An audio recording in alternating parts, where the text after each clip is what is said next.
यह कहानी उस वक्त की है जब विशाल गर्मी की छुट्टी में मुंबई में अपनी नानी के घर रहने आया हुआ था।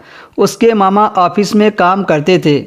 घर पर नानी और मामी रहती थी। नानी की तबीयत ठीक नहीं रहती थी, वो ज़्यादातर लेटी ही रहती थी। उस दिन घर में विशाल और मामी व नानी थे।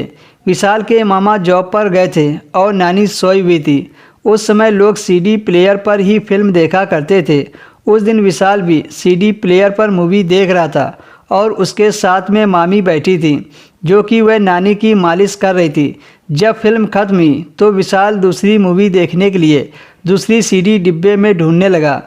उस समय उसके हाथ में सीडी के डिब्बे में जो मूवी हाथ लगी वो एक ब्लू फिल्म थी। उसके ऊपर एक निर्वस्त्र औरत की फ़ोटो लगी थी, जिसे देखकर वह समझ गया था कि ये एक गंदी फिल्म है।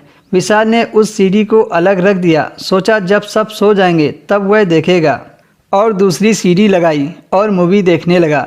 कुछ देर के बाद मामी ने नानी की मालिश खत्म की और ऊपर अपने कमरे में चली गई और नानी भी सो गई थी। अब जब उसकी मामी अपने कमरे में चली गई तो विशाल के मन में आया क्यों ना वही वाली सीडी देखी जाए। विशाल ने देर न करते हुए उसने वह सीडी लगा दी और साउंड बंद करके वह देखने लगा।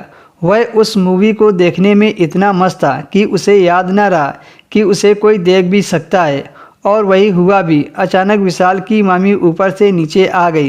विशाल को तो पता ही नहीं चला कि कब उसकी मामी कमरे में आ गई और वही फिल्म देखने लगी। कुछ देर के बाद विशाल की नज़र अपनी मामी पर पड़ी तो वह चौंक गया, पर उसकी मामी को जरा भी गलत नहीं लग रहा था। वह तो बड़े गौर से उस फिल्म को देख रही थी। उनके अंदर काम वासना साफ दिख रही थी। उसी वक्त विशाल की नज़र मामी की नज़रों से मिली। वो एकदम से सकपका गई। विशाल ने जल्दी से उस फिल्म को बंद कर दिया।